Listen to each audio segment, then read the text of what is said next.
Are we ready? Great. So, good morning, everyone. Apologies for the delay. There was a general delay from the previous workshop, but we will try to be on time this time. So, my name is Christos Yoldasis. I am from the CIVITAS National Network for Greece and Cyprus, and I will be presenting the session, and I will be moderating the session about the urban transports community. So, the speakers today include Mrs. Marina Kyriakou, who represents the Cyprus Energy Agency, and she will speak us about the mentoring case of Larnaca. Dr. Zoe Christoforou, she's an assistant professor at the University of Patras, and she will present the mentoring case of Larissa, as well as the first policy brief, and Laia Vinies-Marce, who works at the MedCities. It is the lead partner of the Urban Transports Community Project. So, if we may go on to the first presentation that will be made by myself about the project. So, the Urban Transports Community. The Urban Transports Community is an Interreg Med project, a horizontal project that coordinates the modular projects of the which have been funded by the Interreg Med program. So, let me go on. Today, the brief agenda. First of all, we will present the description of the project. Then, there will be a presentation of two mentoring cases, Larissa and Larnaca. We will speak about the first policy brief. We will discuss about mobility in tourist destinations. And then we will discuss about the declaration promoting sustainable mobility in the Mediterranean. So, just to get started, the description of the project. The Urban Transports Project is a project, a horizontal project, which started in November 2019. It brought together all mobility-related projects which have been funded by the Interreg Med program. They include more than 200 organizations operating in 12 countries of the European Mediterranean area. In general, we are a community of more than 400 people that cover local communities, universities, civil societies, and so on. This is our partnership. The lead partner is the MedCities. The MedCities is based in Barcelona, and it represents cities from the European part of the Mediterranean as well as the southern part of the Mediterranean. Then we have UNIMED, that is responsible for our communication. It's an association of universities based in Rome. Then it is the CIVITAS National Network for Greece and Cyprus, represented here by me. Then we have the Area Science Park, which is based in Trieste. It is a research organization. There is also CODA2, which is based in Lyon, France. CODA2 specializes in mobility, most notably in developing countries, in Northern Africa and Middle East. We have POLIS, which is a Brussels-based organization for transport innovation, and also we have the municipality of Durrës, Albania.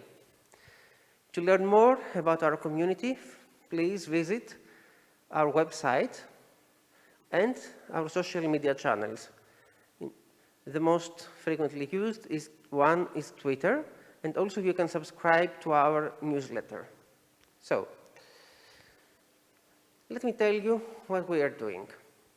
We have brought together the results of the mobility-funded projects. These projects are the Camp SAMP, about urban mobility in university campuses, the Internet Mob, about electromobility, Locations, about decarbonizing cruise destinations and the cruise industry, Mobilitas, which is about bringing near zero emissions in tourist destinations.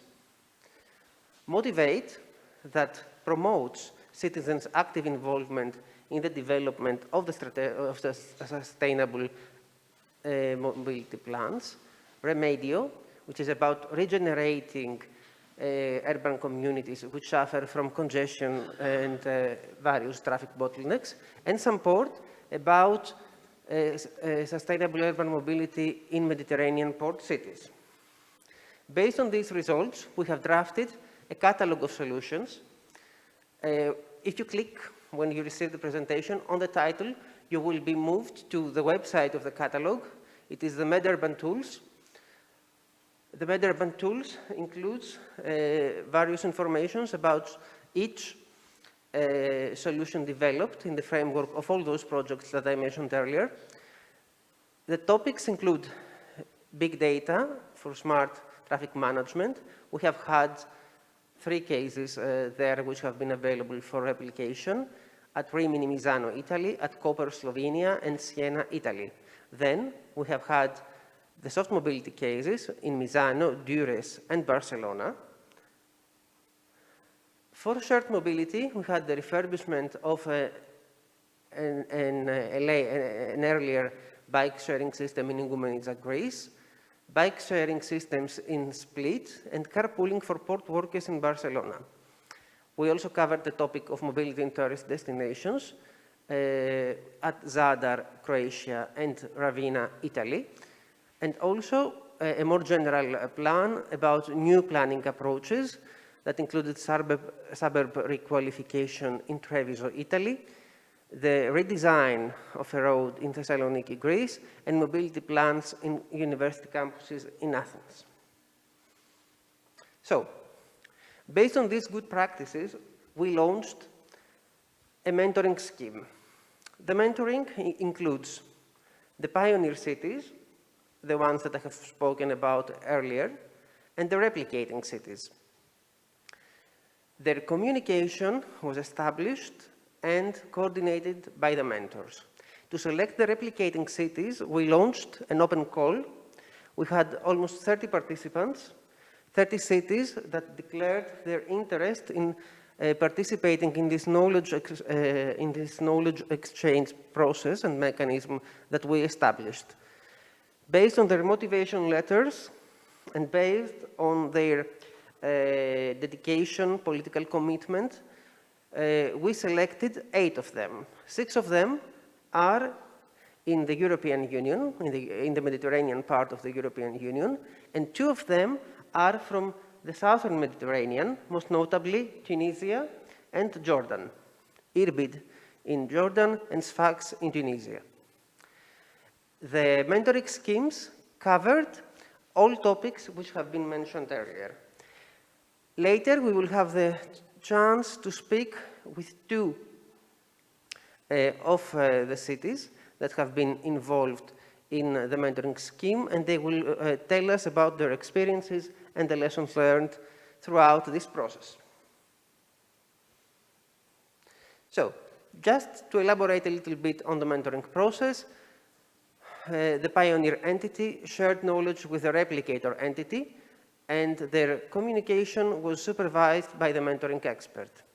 First, we had a peer-to-peer session that included the communication between the 2 cities. They shared knowledge, they asked questions, they asked to learn what worked, what didn't work, that was also very important, so that they could draft a plan on how they could move forward. Following the peer-to-peer session, the stakeholders in the replicator city were consulted. They were presented with a good practice, and they were presented with ideas on how they could be transferred in the territory of their own city. They gave their input. They said that what they believed that could work, what not, and on what we should pay and on what there should be attention. Following all this process, the mentoring expert produced an adaptation and replication report that is an action plan on how to adapt the solution in the new city. So, moreover, we are launching a series of policy briefs. First of all, we had the first policy brief. If you look here on the bag, which you have received, you can see it. It's inside the bag. It's called Promoting Soft Mobility in the Mediterranean. Even though we're a paperless project, okay, we made an exception here.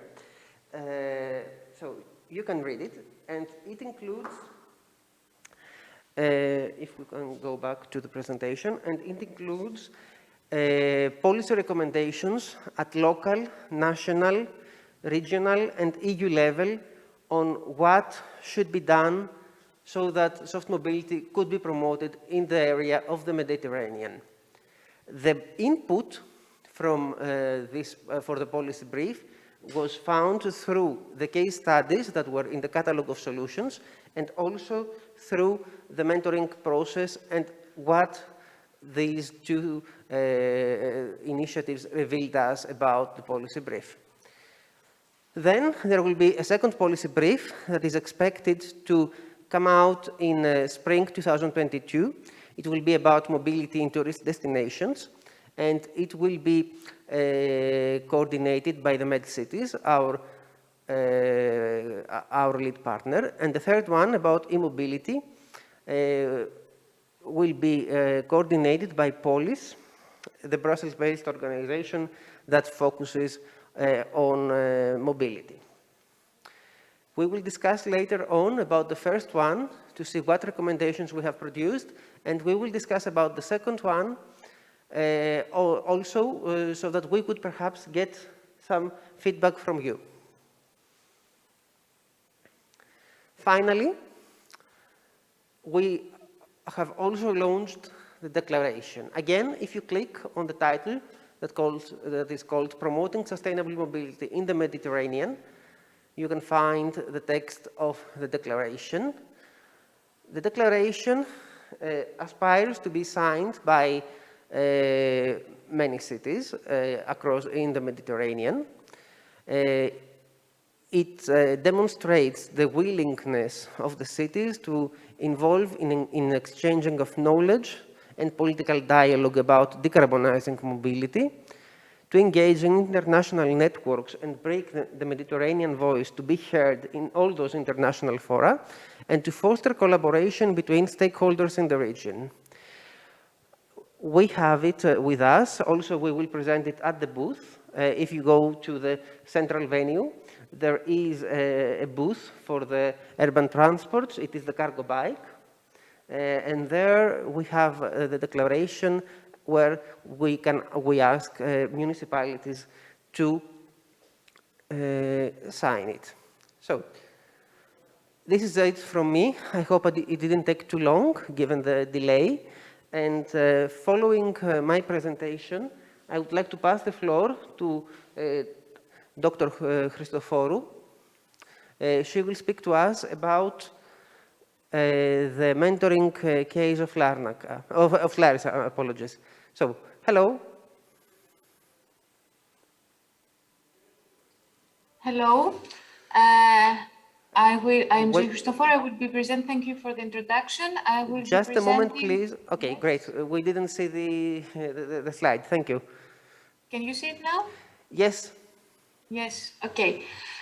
So I will represent CODATU and the municipality of Larissa for this first presentation regarding the major findings of the UTC mentoring process for Larissa, for the municipality of Larissa. So I will not, I think Mr. Yoldes is explaining well the project and its structure along with the partners. I will just outline the fact that among the various topics that were mentioned, we focused on the data and the ICT for smart traffic management for our case study. I acted as the mentor.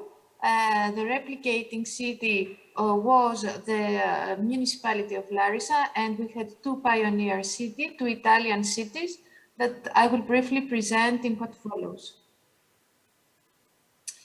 So the mentoring process, there was a methodology well established since the beginning. We had a lot of peer-to-peer sessions, meetings and workshops with all relevant stakeholders in the replicator city. And then we produced an adaptation and replication report as was required. This is the timeline of our project. We have now finished the adaptation report, and we will be presenting it in different events, communication events. So this adaptation report, more in detail, presents the user needs, meaning the replicating city needs, along with the current challenges of the city, compares the pioneer and the replicator cities in order to identify differences and similarities. And in the end, we formulate some recommendations for the adaptation of the good practices of the pioneer city in the context of the replicating cities.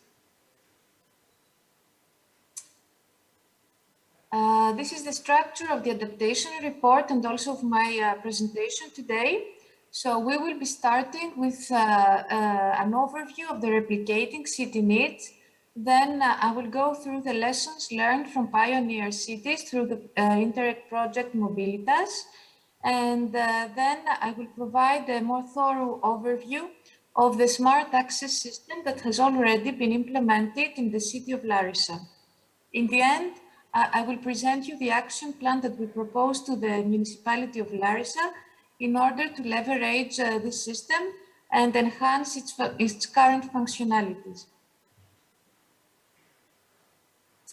So the city of Larissa is here. It's an important city in Greece with over 160,000 inhabitants, and it's the capital of the region of Thessaly. The municipality of Larissa has the particularity to have a very strong commitment to sustainable mobility, and this since a long time. Important pedestrianization projects are running since the 80s, and it now has a cycling network of approximately 10 kilometers. Public transport is good, with connections, regional and interregional bus connections, but also 17 bus lines, urban bus lines within the city, and railway connection to Athens and Thessaloniki, the biggest Greek cities, but also to the neighboring cities of Volos and Kalabaka. And also Larissa was the first Greek city to have completed the SAMP in 2015. So they are pioneering in terms of sustainable mobility.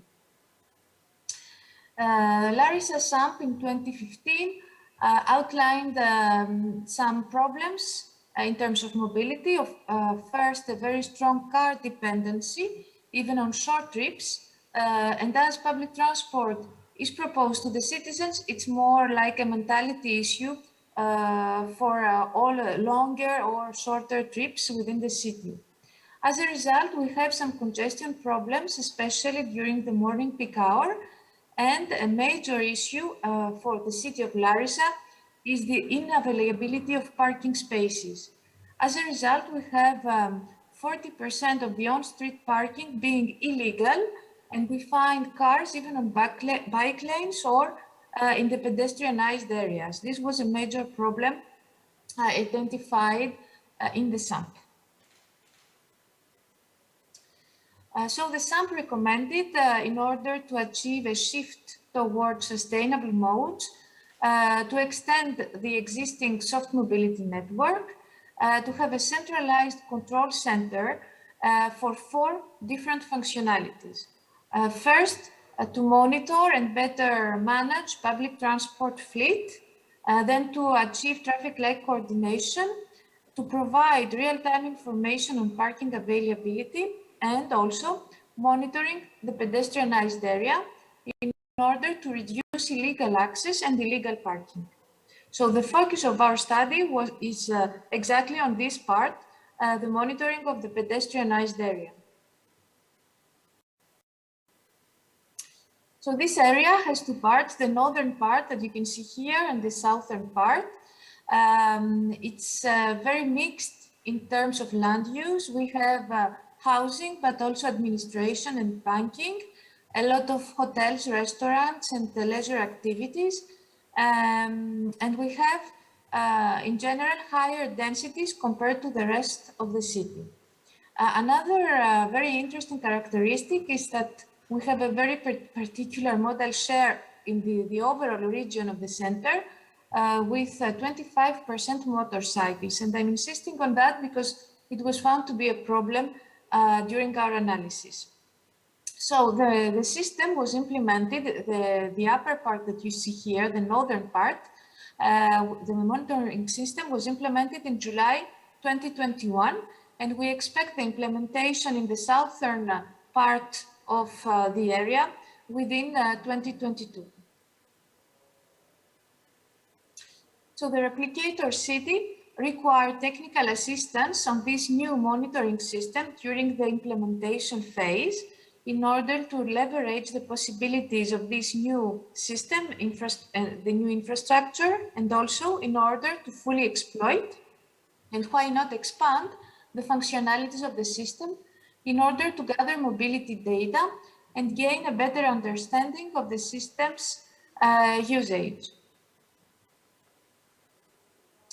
So we followed the mentoring methodology as was defined since the beginning. After consulting with the stakeholders and exchanging with the pioneer cities, proceeded to a critical review of all the system components, and we identified some critical points that could be further improved. I'm now turning to the presentation of the pioneer cities, which are Misano Adriatico and Rimini in Italy. Two cities are very different in terms of size. You see the difference of population, but they're close, at 15 kilometers away, one from another. And they have the particularity to host important events. We had the San Marino and Rimini Coast Grand Prix, the Ecomondo Forum, and also they attract a lot of tourists. So they had some seasonal peaks of flows, traffic flows, and they wanted to monitor those flows, car flows, but also now a large number of people movements during this event. In order to do so, they used various sources of data, like floating car data or traffic detection data. And most importantly, they used what we call CSLI data, the cell site location information data that come from the tracking of our mobile phone. The major lessons learned from this Interreg project, Mobilitas project, can be summarized on this slide. Monitoring is important, of course. The economic aspect, as always, was a little bit problematic. They also concluded that continuity makes the difference, meaning that just to monitor the flows during the event was not enough. Continuous monitoring and assessment is needed. The big data analysis tool has an extraordinary potential, but unfortunately it guarantees little accessibility as a specific know-how is needed. The expertise is not for the moment available within the local administrations.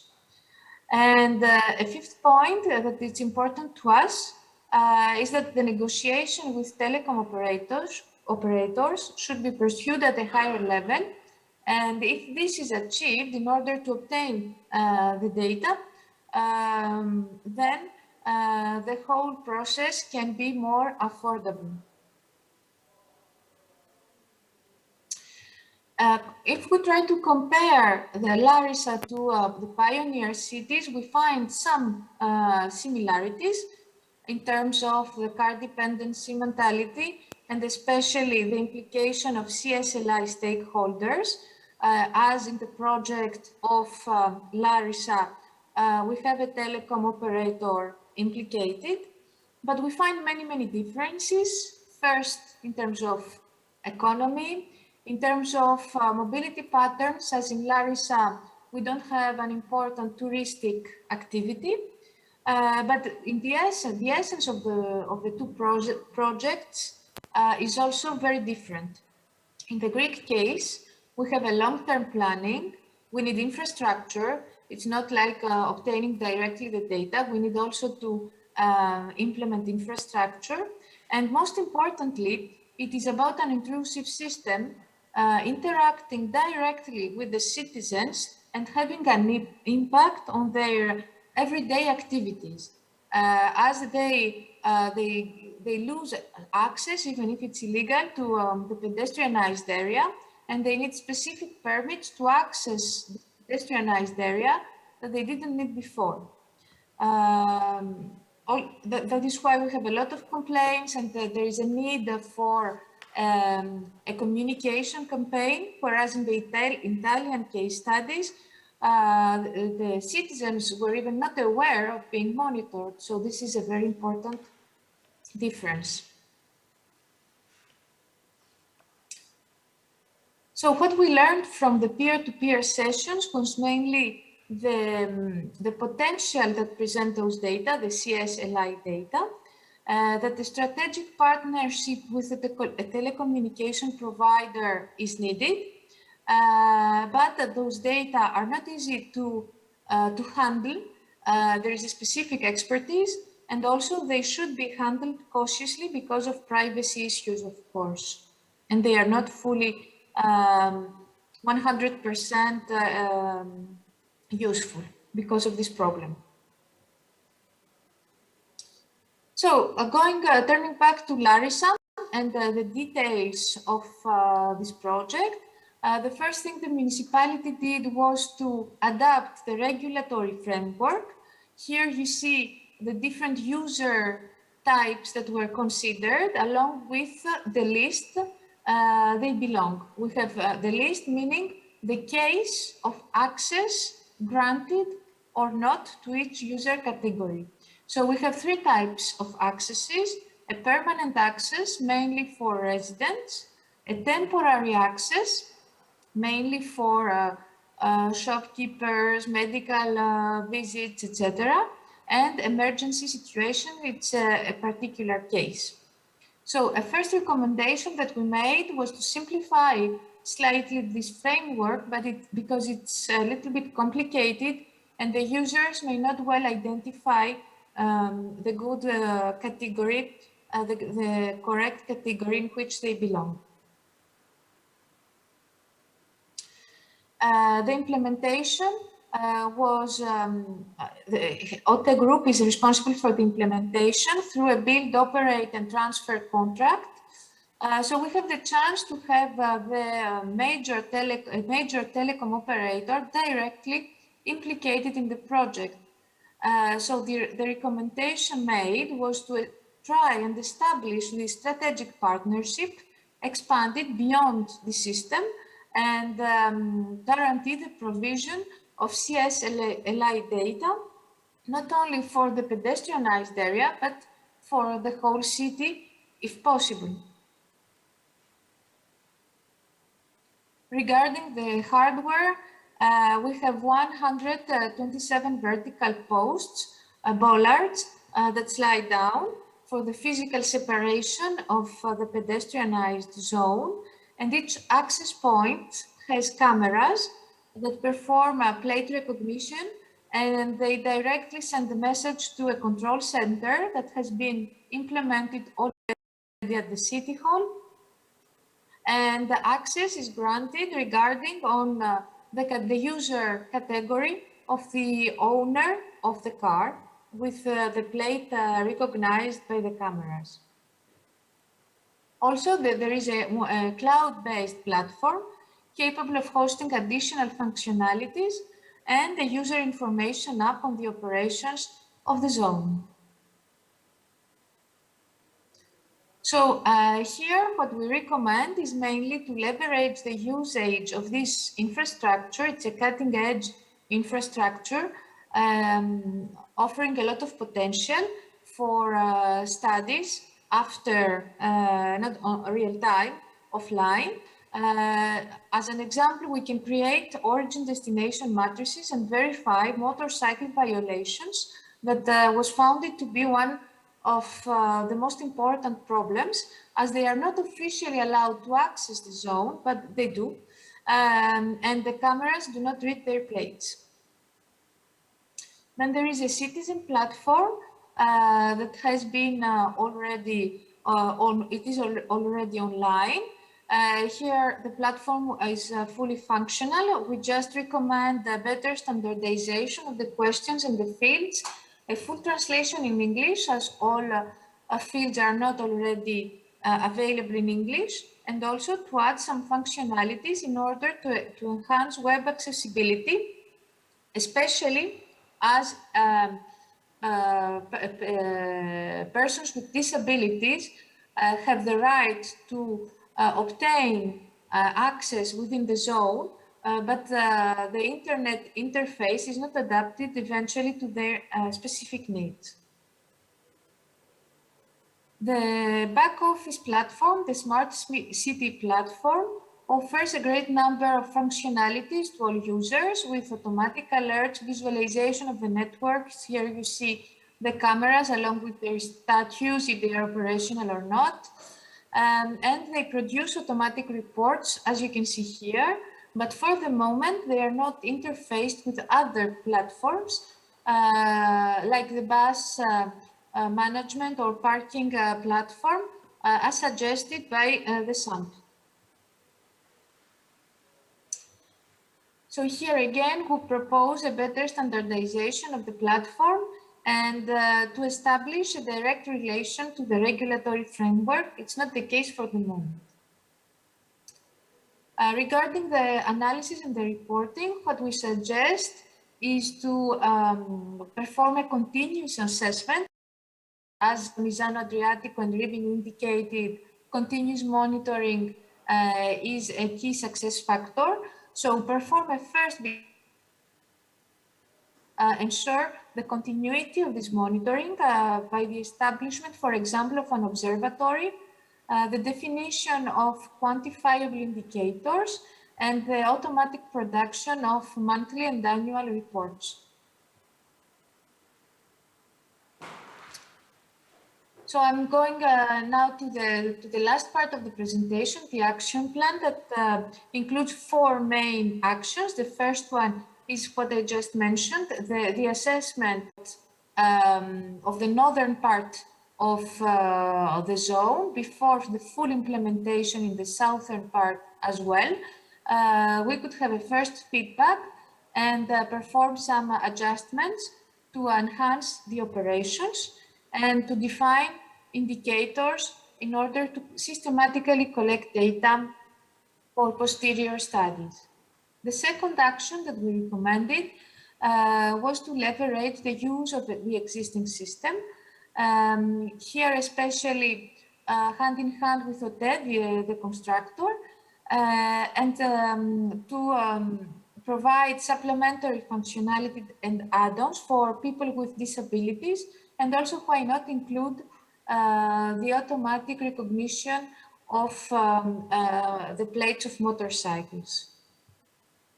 The third action concerns the creation of linkages among tools and data, internally or externally. This is not the case so far, and this could enhance the operations and also control the whole process. As for example, in the case where we have too many, an abusive use of temporary access requests, crossing them with other databases could help us reduce this excessive number of demands. But this depends, of course, on the first action, on the before-after study. The results could help us identify which databases to use and which not to use. And last, I repeat, because we think this is very important, the establishment of a strategic partnership with OTE in order to extract mobility data from mobile phone data, especially for pedestrians who are detected otherwise. The only way to detect them is CSLI data area, but in the whole city. Thank you very much for your attention. Thank you very much, Zoe, for this very interesting presentation.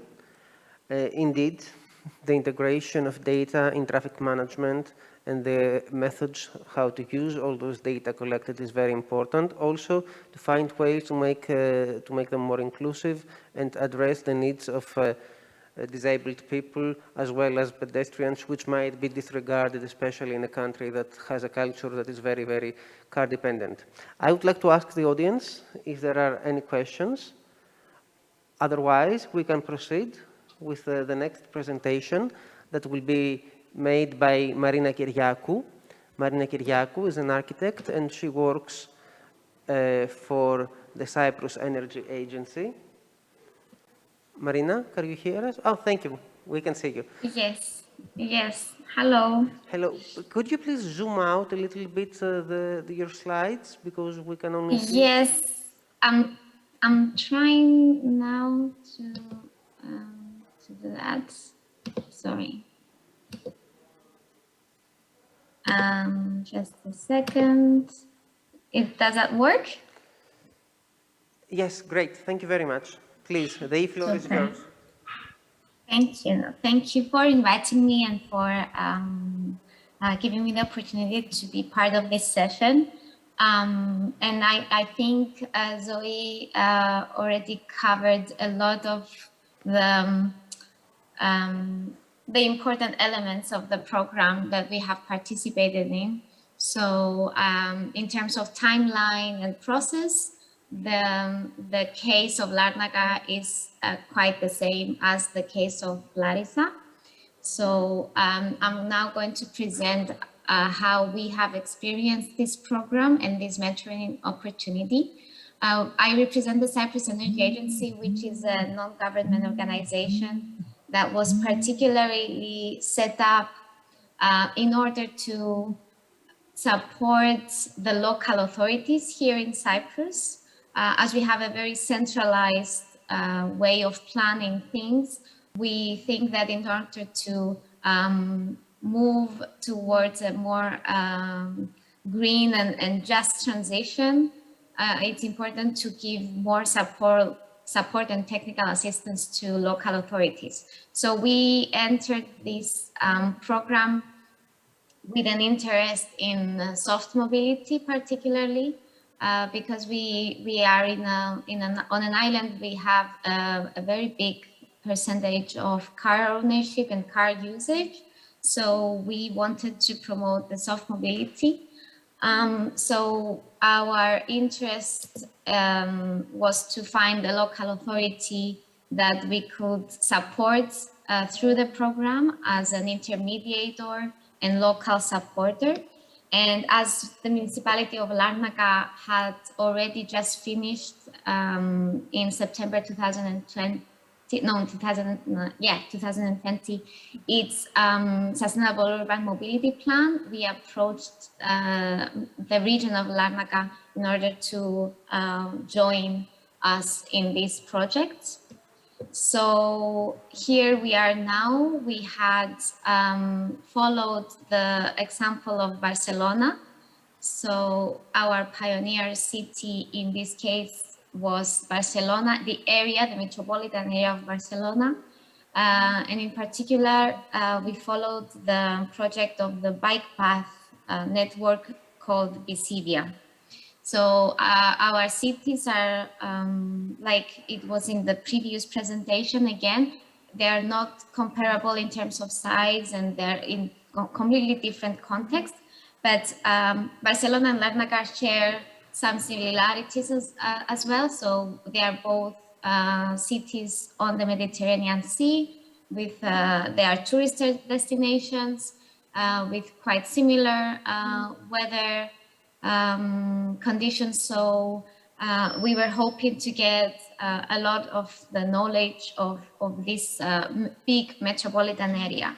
So our learning experience involved peer-to-peer session with the metropolitan area of Barcelona.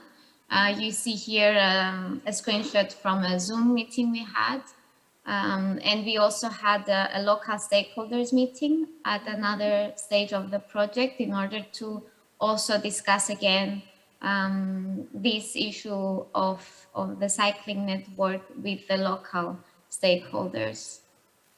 So I'm going to start briefly sharing about the municipality that we have supported through this program, Larnaca, which is the third largest city on the island of Cyprus, in the southeast of the island, with a very small population compared to other European cities of around 52,000 people in the urban area. But then the larger region around Larnaca, which has the same name, reaches up to 144,000 people. It's a city that is known as the airport city of Cyprus. Sorry. So as I said, it's a tourist destination. And the SAMP for Larnaca, the Sustainable Urban Mobility Plan, was a milestone for the whole region, that with a plan that outlines quite specific goals to reach in the next decade in order to change the modal split that is now very car dominated. So the study area was, as you see on this map, including not only the municipality of Larnaca, but other municipalities, Aradipu, Livadia, Dromalaxiameneu, and communities, smaller villages in the area, Kiti, Pervolia, Pila, and Voroklini. And this area covers around 148 square kilometers with a population of approximately 100,000 people. So we see that if you see the small maps that I have on the right side of my slide, we see the movements, a spatial representation of the movements within this area, and there is a strong connection. It seems to be a functional relationship between the center and some outer areas. So there is a limited interaction between the outer urban centers themselves. It's more like people from outside coming into the city center. And if we also see some numbers, unfortunately, there is a very big car ownership with more than 3/4 of households owning cars, and more than two. Also, the ownership of the bicycle is not very high. On the graph on the left, you see the modal split again, that shows a very limited use of alternative modes of transport. The bus system, which is the only public transport system that we have on the island, it's only buses. It's not very used, and it's mostly used by a population that doesn't have access to cars. So it's a big challenge for the local cities, and Larnaca is one of them, how to shift from car ownership to car usage to alternative modes of transport, and more specifically to the bicycle, that is our interest for this program. And if you see also the graph on the duration of the trips, it shows that the duration is actually around sometimes it's even less than 15 minutes. So it actually shows that it's durations of trips that could be done in other ways, not only by cars. So the current situation of this model split is also very reflected in the street design. So the walking and cycling infrastructure is quite limited, and the asphalt and car spaces are quite dominant in the city. And even if there are some cycling lanes and some cycling infrastructure, they are often inadequate and not interconnected, so they are not very attractive for the locals. So the baseline analysis of the Sustainable Urban Mobility Plan showed that there is a limited available infrastructure and it's a scattered network. Yeah, there is a need to have a more connected cycling path network. There's also the issue of car parking that dominates the public space and makes road safety quite an issue. And there's also the observation that even wide avenues that could have the provision for more active mobility are not adequately equipped with the right furniture, lighting or signage, or even planting in order to make the temperature and the environment more comfortable for people. However, there is a very big potential in moving towards a more cycle-friendly Larnaca. Since the city is quite flat, the temperature is also good throughout the year, so it's possible with the right improvements to make it comfortable and attractive for people. And recently there were a lot of other projects improving the public realm, the public spaces. So some spaces, especially close to the waterfront, are improved, and they all provide solutions and space for cycling. So this is just a slide that shows some of the needs that were identified for a more accessible city with public transport and shared mobility options.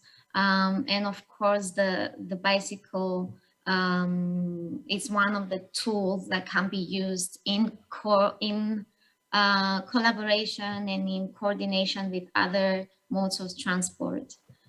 So what is outlined and proposed in the Sustainable Urban Mobility Plan of Larnaca shows that with the right infrastructure upgrade and with the provision of some services and facilities, the bicycle can become a more real option for the locals, and it's one of the top priorities. So with this map, we can see that the cycling network that is currently very, very limited and not connected can slowly be expanded, connected, and serve the whole region and not only the central area of Larnaca. So we are talking about the expansion from the existing 25 kilometers of bicycle lanes to move to add more, like 43 kilometers more in the central area by 2025.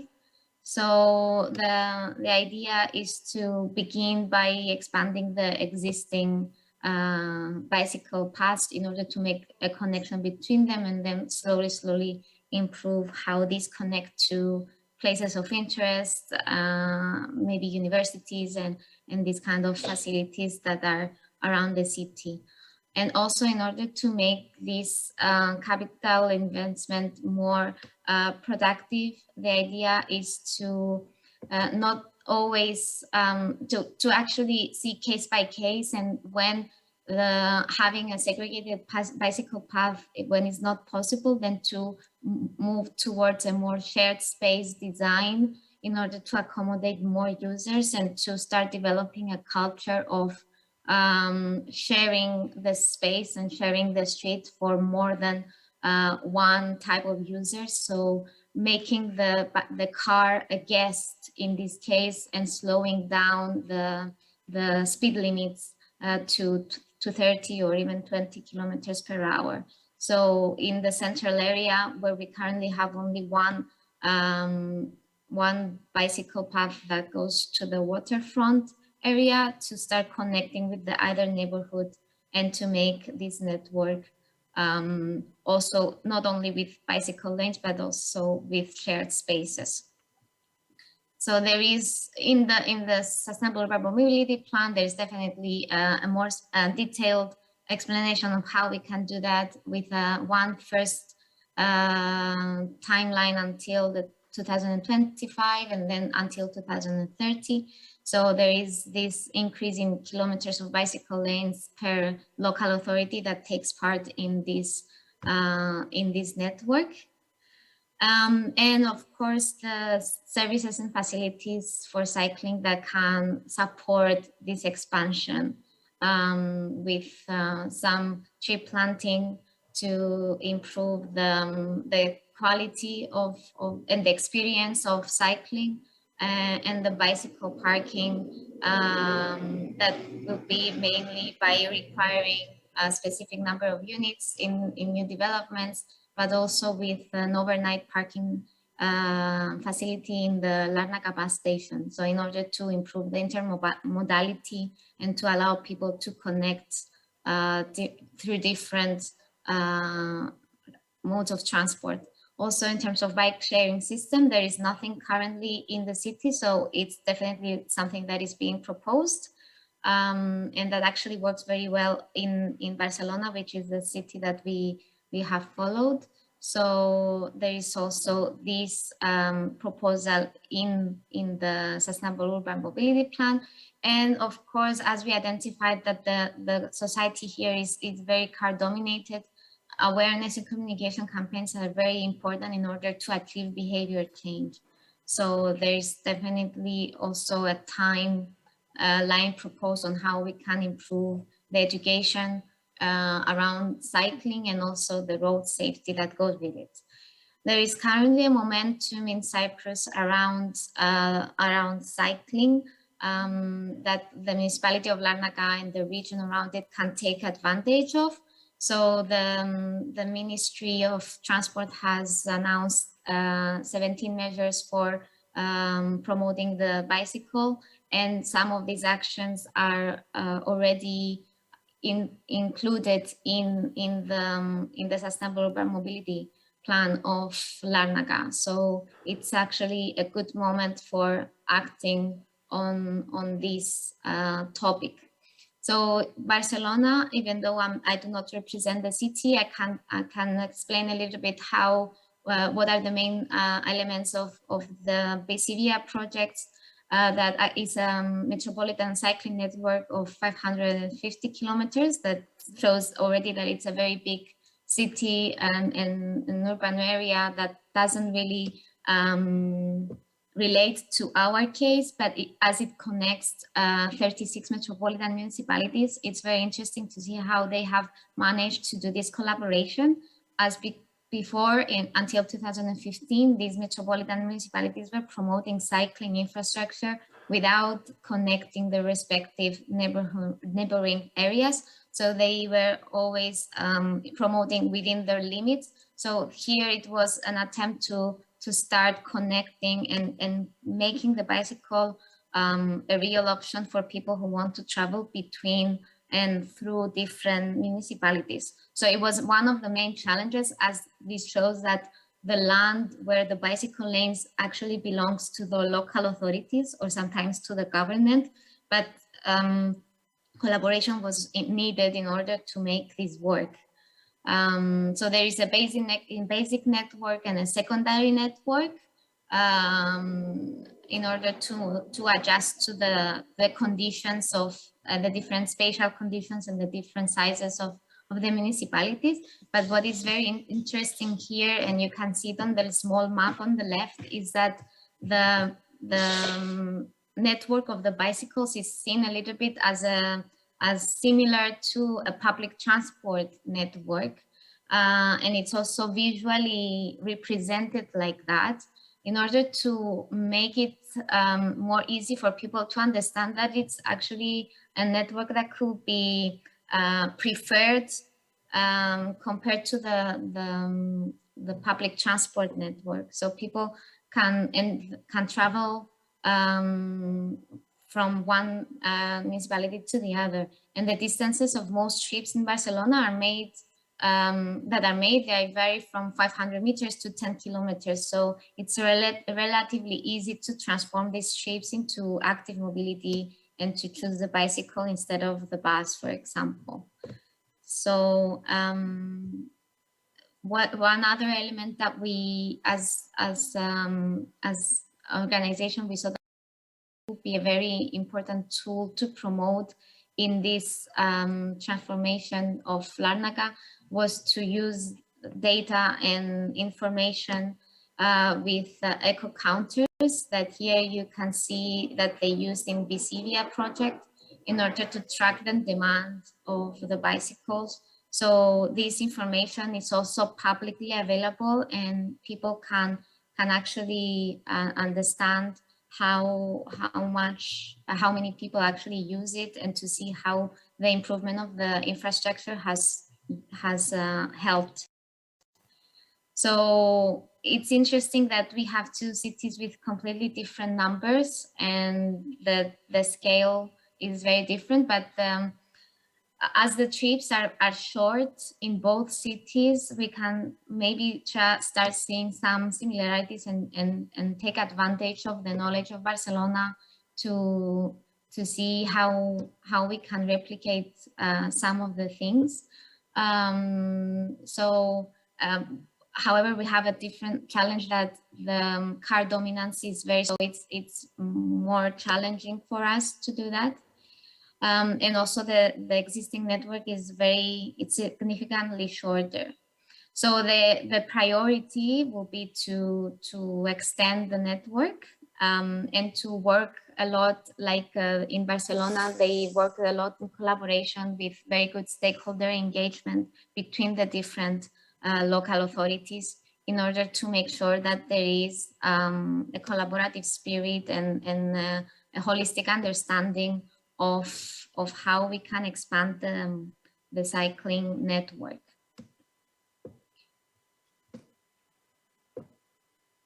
Sorry. So this table shows the measures that were proposed from the report of the urban transport community program, from the mentoring program. So the whole report shows an identification of opportunities as well as obstacles in transferring this methodology from the city of Barcelona to the case of Larnaca. But there are, of course, these recommendations at different levels on how we can implement the bike plan, on the routing, on the way that we can do the connection of the bicycle network, and then how the bike sharing system and the different facilities and equipments like the eco counters, they can come and support this expansion. So as I said before, there is an opportunity with the action plan from the government to link the current project to what is happening at the national level with the different fundings that are coming in order to promote cycling. And there is also the recovery and resilient plan that was submitted after the COVID-19 in order to support the cities to prioritize some investments, and cycling is one of the activities that actually took funding for this. So this is a very good moment to start implementing what we have learned from the city of Barcelona. So these are the maps that are proposed on how we can connect the existing paths in order to serve specific points in the city and some facilities, and to encourage the multimodality. So what we also learned from the city of Barcelona was the fact that there was not a lot of attention given to the maintenance of what happens after the bicycle paths are in place. So that's something that we can also already foresee for the city of Larnaca, to already do this stakeholder engagement with having an idea of who will take care of the maintenance and not only the cost of the initial investment. Yes, so I can start already concluding with this thing. So another learning that we had was not only the stakeholder engagement and the maintenance that I just shared, but also this misconception around the tree planting and the shade that is often an obstacle from the stakeholders here in Cyprus, that they say it's too hot to bicycle, but this was apparently not an issue in Barcelona. They never really consider the weather as an obstacle, even though we have also a quite similar Mediterranean climate. So we started seeing that maybe this is a cultural perception, something that we might have to work a bit more. Or maybe this shows a lot that the tree coverage in Cyprus is quite limited compared to other cities. So that's something that is not directly related to the mobility planning, but it's something that has to do with public spaces and how the city can become more adapted to the impacts of climate change with more trees and more shade. So that is interesting to see how this this aspect of the environment of a street is perceived very different in our cities. So we strongly believe that participating in this program gave us an opportunity to see our city through a different perspective, the city of Larnaca, and to inspire us in take the right actions to avoid the issues that were faced from the region of Barcelona, and to also see how having some smart solutions and some eco counters can actually help us a story with numbers, which is very important to have this kind of data information from the beginning in order to have a correct evaluation and monitoring process. However, in Larnaca and in general in local authorities that we support as Cyprus Energy Agency, we see that there is often a difficulty in replicating exactly some of the good practices, because we have a very centralized planning power at the national level. So cities are often limited in terms of capacity and funding, and even sometimes technical knowledge in order to take exactly the practices and replicate them in a local context. However, we think it was again a very good opportunity to shift the way that we think about some things and to plan in our agenda some of the elements that we saw being a very good success in the city of Barcelona. Thank you. Thank you very much, Marina, for this presentation that was rich in information. It was very interesting to see how, even though the two cities are of a very different scale, there were indeed the network effect was very relevant. The maintenance has to be taken into consideration. Also, the way that the people need to be informed with that. We have seen the very nice illustrations that Barcelona has produced in order to guide the users. Thank you also for telling us about the added value. That was about to be my question. What was the added value that the mentoring scheme actually brought to Larnaca? So I would like to ask the audience if there are any questions about either the case of Larissa or Larnaca. Okay, so thank you again. And please now let's go on with the next presentation. I have already shown this to you earlier. It is our policy brief. It's called Promoting Soft Mobility in the Mediterranean Towards More Sustainable Mobility Systems. It is included in the bags that all of the participants in this conference have received. You can study the recommendations that are included. And now we will have the opportunity to hear more of it from Dr. Christoforou. So Thank you.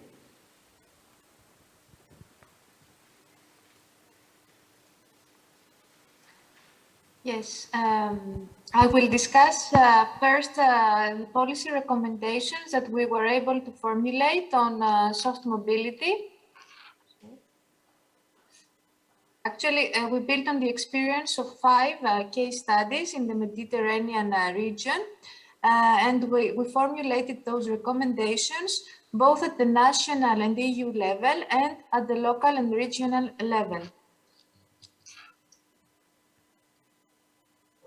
So our case studies was first the emblematic Bisivia project in Barcelona, then the case of Misano, especially excelling on the guidance and signage of the bike lanes. Then the promotion in Zadar of cycling culture, where there was a very strong car dependency mentality, and the 2 cases of Igoumenitsa and Eures that were pioneering in terms of coordination and the maintenance of the network. So I will begin with the recommendations at the higher level, EU and national level, and then explain the recommendations at the local and regional level.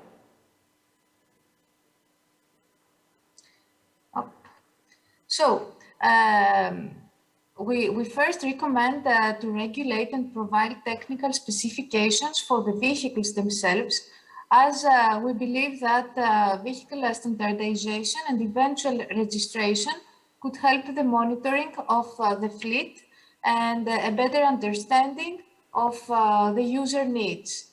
Also, we believe that the rights of access to the infrastructure are not well defined, and they could be further specified, especially regarding legislation on speeding, on alcohol and drug impairment, where regulation is really very poor, or even phone usage, etc. So this could be achieved by supporting research collaboration in order to make informed and evidence-based decisions. And of course, after reviewing and expanding current legislation and rules that are not harmonized across the EU. A second point would be, of course, to coordinate and facilitate, because the implementation of soft mobility schemes often requires multi-level cooperation, starting from a user association and going up to the transportation organizing authorities. So this can be made possible by creating forums of discussions, proposing co-creation activities and workshops, and encouraging shared benefits for stakeholders, for all the stakeholders involved in the process. Also, it could be beneficial to build a knowledge database with toolkits, including successful examples and technical specifications, and why not create a common database with all the data collected from different case studies across the Mediterranean and beyond. Budget constraints are always a problem, so providing financial support is of vital importance in order to implement good and safe soft mobility infrastructure. Actually, there is a very common misconception saying that soft mobility is a low-cost solution. In some cases, we believe it's only road painting. This is not true. In order for a soft mobility infrastructure to attract users and provide a safe and comfortable road environment to the users, money should be spent. And incentives should be given not only to local stakeholders, but why not to the end users, as it's now the case with electromobility, where direct incentives are given to the users. They could also be given for the acquisition of a bike or an e-scooter, for example, or more indirect incentives could be given, like free access and parking to regulated areas. Another issue of concern is the fact that know-how is missing. So this know-how concerns the users, the non-users, but also the personnel of the technical staff of municipalities.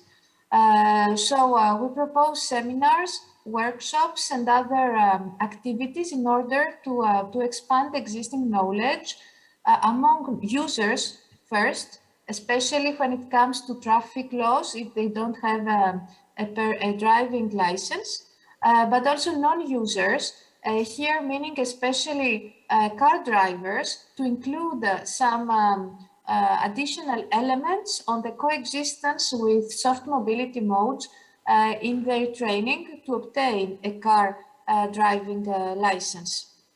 And also for the personnel, specific seminars, because we observed that there is know-how missing in the elaboration of the terms of reference, for example, or the monitoring of the implementation of soft mobility projects. So this was the main recommendations we made at the national and EU level. Now we will turn to the local and regional level. Here again, we find the fostering of collaboration among municipalities to be of critical importance. This can be established again by facilitating the exchanges and providing financial incentives to common projects.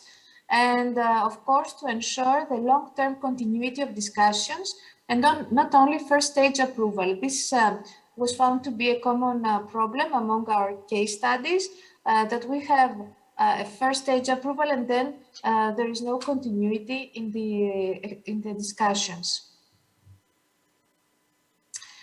A second point we recommended is to integrate in the design a bottom-up approach and implicate directly the users in order to make a more attractive infrastructure and better corresponding to their needs. In order to achieve that, citizens should be engaged at all stages of the projects through participative workshops and living laboratories, and also indirectly by the data gathering, automatic data gathering through monitoring systems.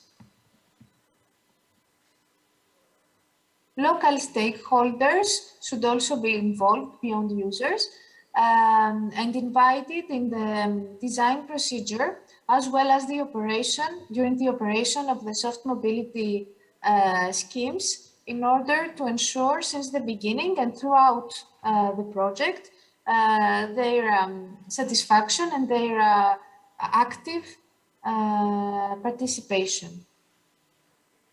And this could include any type of stakeholder, like app developers or public transport authorities or any other relevant stakeholder. The quality of infrastructure is a key success factor, as we mentioned before, and this must include not only I'm sorry, this is not the good, this is for the infrastructure, not only the lanes, the paths, but also parking facilities to ensure multimodality as well, and clearly define the priorities when it comes to intersections. We know well that the intersections and junctions are the most problematic points of the network in terms of road safety, so particular attention should be paid on those parts of the network. And the infrastructure quality is not only during the implementation, but in the long term, as maintenance is crucial in order to maintain the good quality of the infrastructure. And as a result, we strongly recommend to establish long-term funding tools in order to ensure the maintenance, as Marina mentioned before.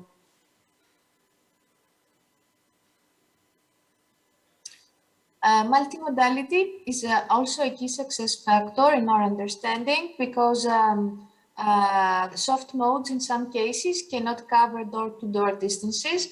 So in order to attract car users, multimodality should be fostered by creating bike sharing docks at the outskirts of the city in order for the users to do some riding first of a bike or an e-scooter, then take public transport, and then again in the city center use walk or use another bike or e-scooter in order to reach their final destination. Measurement and assessment is important in order to enhance the quality of the service at all points of the project. In order to do so, equipment is needed, sensors, and then the definition of indicators for the monitoring, the continuous monitoring of the performance of the network. And this could, at any point of the project, allow assessments in order to enhance the service. So both hardware and software is needed, but also the analysis, the posterior analysis of the data gathered. And in order to protect the users and discourage inappropriate driving or riding behaviors, such as illegal parking, it's absolutely needed to enforce and foster police budgets in order for the enforcement to cover all parts of the network, especially if the regulation changes, for example, like for alcohol consumption, then police enforcement is needed in order for the users to comply with the new regulations. Another issue is speeding that is not currently tested.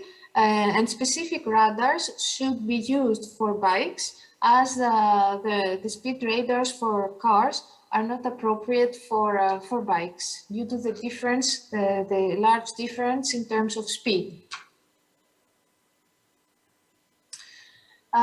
These were the main points I wanted to mention today, but you can find more details as Mr. Yoldas is mentioned in the booklet with the policy recommendations on soft mobility. Thank you. I don't know if you have any question on. Thank you very much. Indeed, I have a question. You mentioned training. Should this only include the users, cyclists, or should there also be training, for instance, for the local authorities, employees, so that they could get accustomed to the new challenges posed by the generalized use of soft mobility? Perhaps in the Mediterranean, it's not that advanced compared to, for instance, the Northern European countries. So do you believe that the authorities have the capacity to support it, or should they be supported as well? I think you mentioned a very important point. All the local authorities mentioned that they do not have internally the relevant expertise, and also the technical specifications either they do not exist or they are very vague. So they really need assistance on this issue, and some effort to produce more specific, detailed technical specifications covering all the phases of the project is absolutely needed.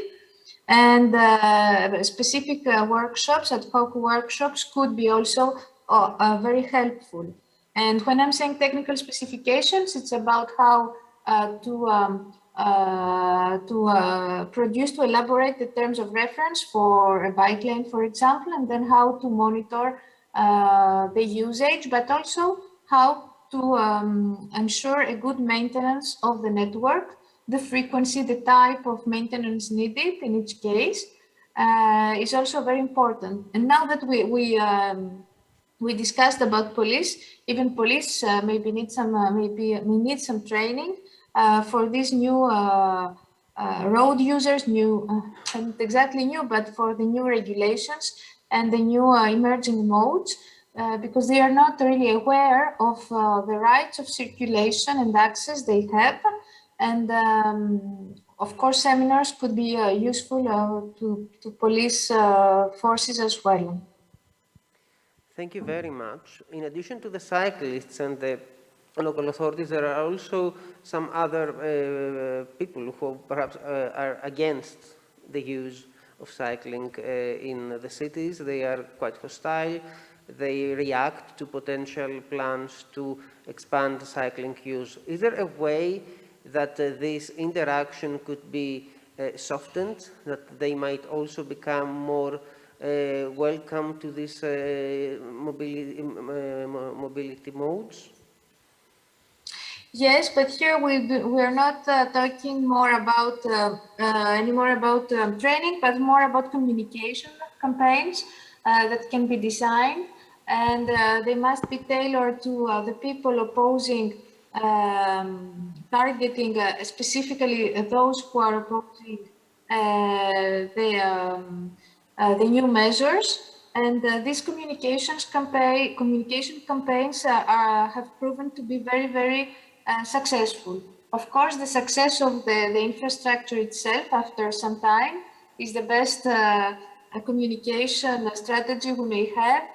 If we take the example of Larissa, in the beginning, many shop owners were complaining, but now that they see that the benefits they have from the monitoring of the pedestrianized area, they do complain, they still complain, but they are less in number. So it's very important to see the benefits from the infrastructure directly. Thank you. Indeed, the success of the infrastructure itself is the best communication strategy. I would like to ask the attendants if they would like to make any question. If not, we may proceed to our last presentation. The last presentation will be made by Laia Vignes Marce. She represents the MedCities, that is the lead partner of the urban transport project. Laia, can you hear us? Thank you. Yes, hello. Good morning. Let me share my slides. I hope you can see them.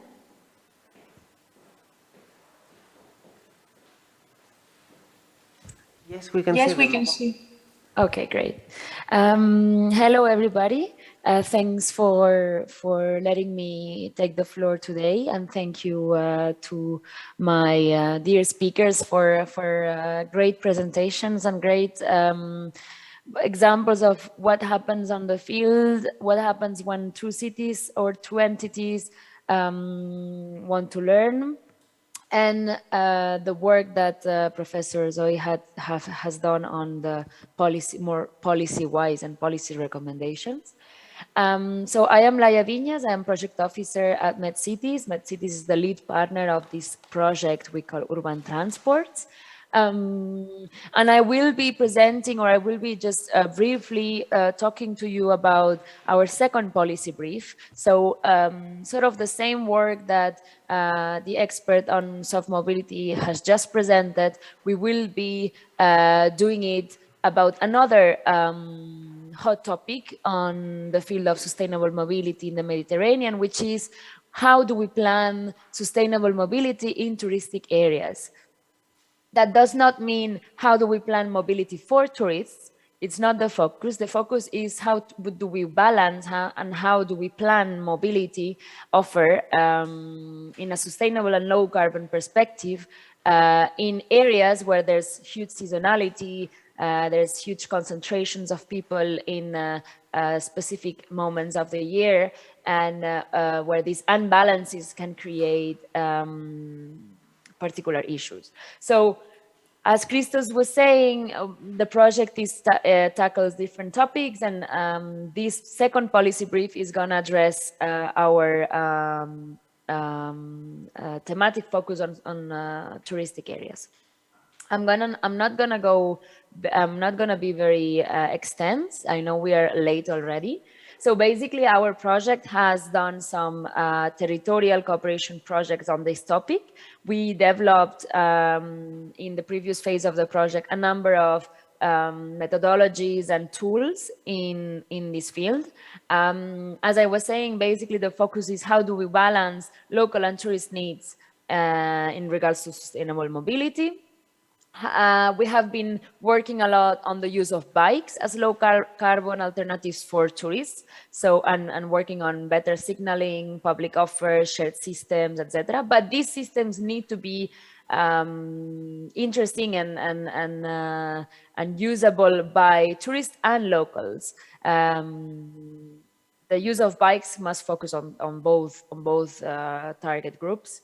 And then the third axis of the work we have done, it concerns specific planning frameworks for touristic areas or port cities. I'm not going to go into detail, but we have some concrete examples you can find in our portal, in the MedUrban Tools portal, UTC section. If you go and select tourist destinations topic, you will find some of these good examples. You will find a detailed sheet for each of them. So if you are interested on any of them, you can go find more information. And this information was the result of interviews with their implementers. So it's really direct and turned to the field work. So in Zadar, there was this effort to develop and to strengthen the data that they have on how people and tourists move with a bike. And the idea was to improve the offer and make it more adapted to these needs.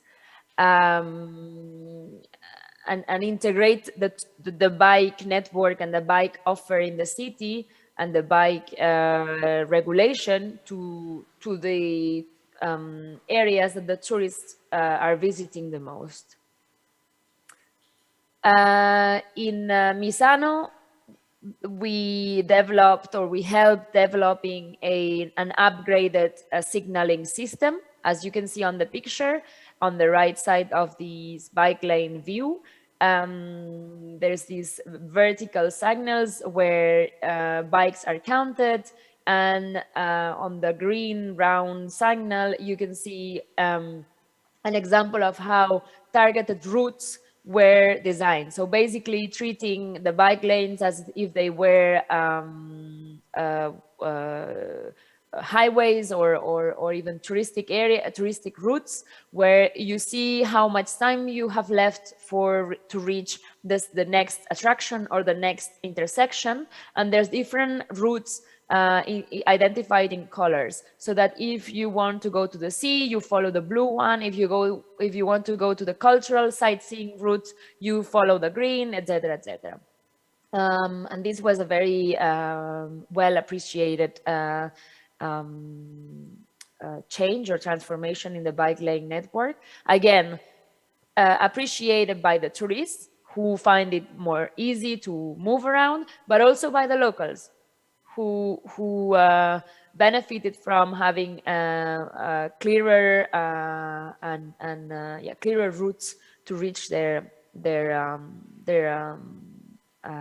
locations.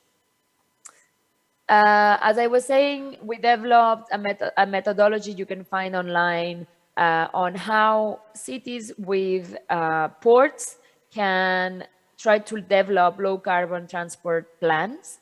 And I invite you to check. There were different cities involved, and it was an interesting exercise to see, okay, what are the specificities of cities that are receiving cruise and commercial ships, and how do we plan mobility with a sustainable perspective, taking into consideration these arrivals of often very big groups of people concentrated in very few hours.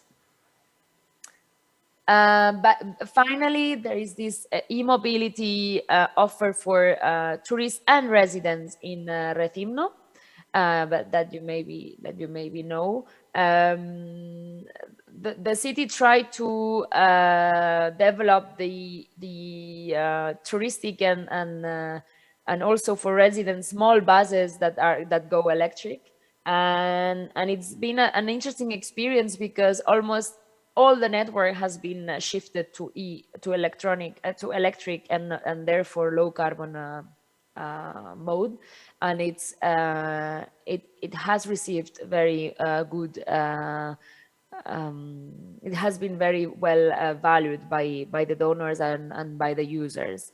But again, I invite you to go find the specific sheet about this experience in our catalog.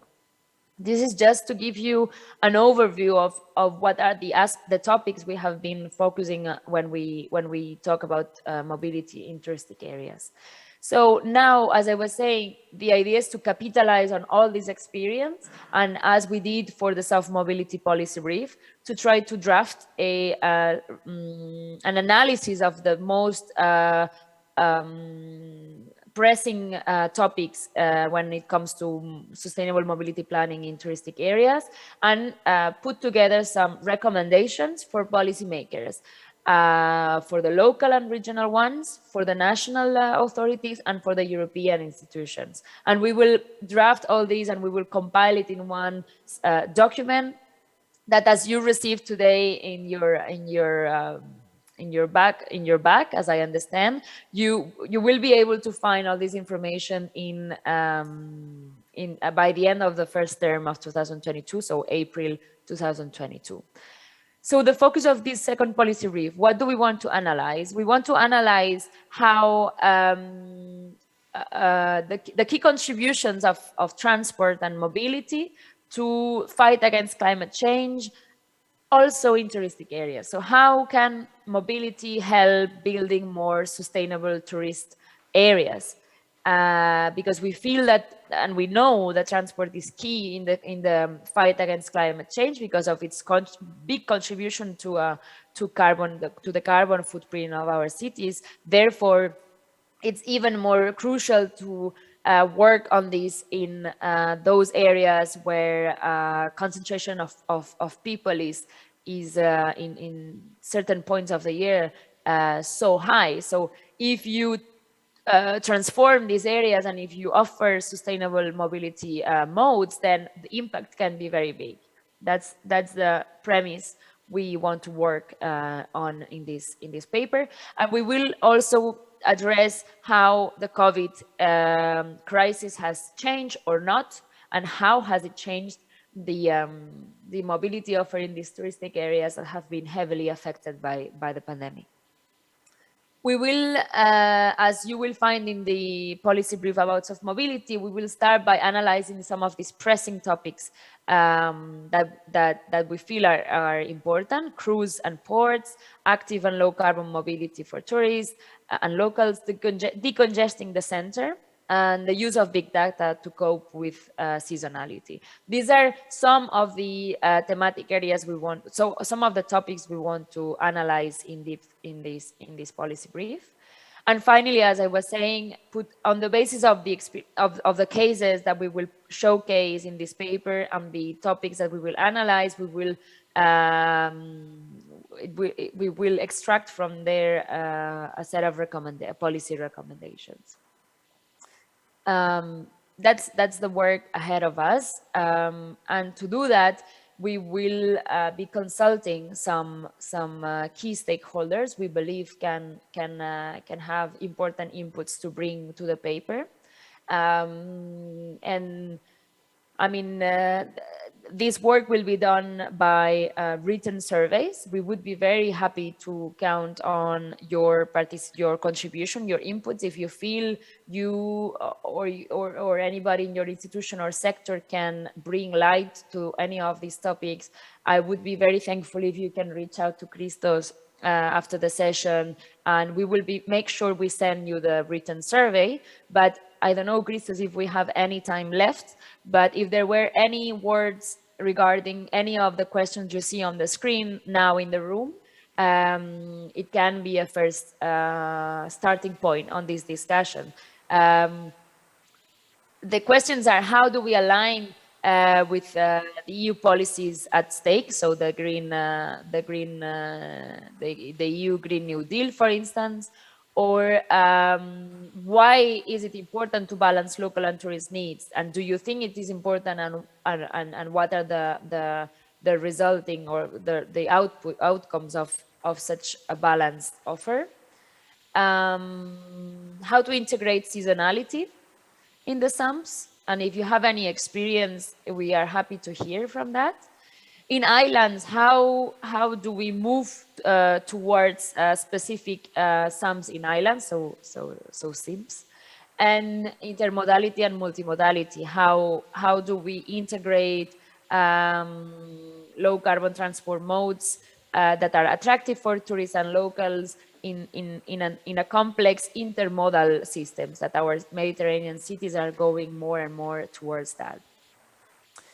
So that's a bit on my side. I don't know, Christos, if there is any word in the room right now. Otherwise, of course, people in the audience can reach out to us, or I mean, if you allow me, I mean, they can reach out to me, but they can also, if you know CIVINET, Cyprus and Greece, you can reach out to CIVINET, and we will be very happy to count on your contribution for this next work. Thank you. Thank you very much, Laia, for opening this new window to our future endeavors. Indeed, tourism is a very important activity in the Mediterranean. We aspire to move forward with a new policy brief. You have outlined some of the most important topics that will be covered by it. I understand now that we are quite close to finishing this session and everyone is thinking of the lunch break. Nonetheless, I would like to say that it is important to suggest some guidelines on how to deal in the sustainable urban mobility plans with these topics, because I don't know if it's actually done or if most of the times those studying these plans are focusing on the non-seasonality period, because recently we have seen many bottlenecks in many tourist destinations and the phenomenon of overcrowding and over-tourism, which most of the times causes discontent to the local citizens. So I would like to ask you all to get in contact with us if you have any input on the topics of mobility in tourist destination. I would also like to thank you all for being here, thank all the speakers who participated. I would like also to remind you that we have the declaration about promoting sustainable mobility in the Mediterranean. We have it in our booth. It is in the central, right behind the central venue. We ask municipalities and regions to sign it. Based on what you have seen today, we focus on the exchange of knowledge. We focus on the transparency of data. We focus on giving help to developing new initiatives. All these points are covered in the declaration, and the municipalities that will sign it commit to support these positions and commit to act in the future in such a way that they will promote sustainable mobility.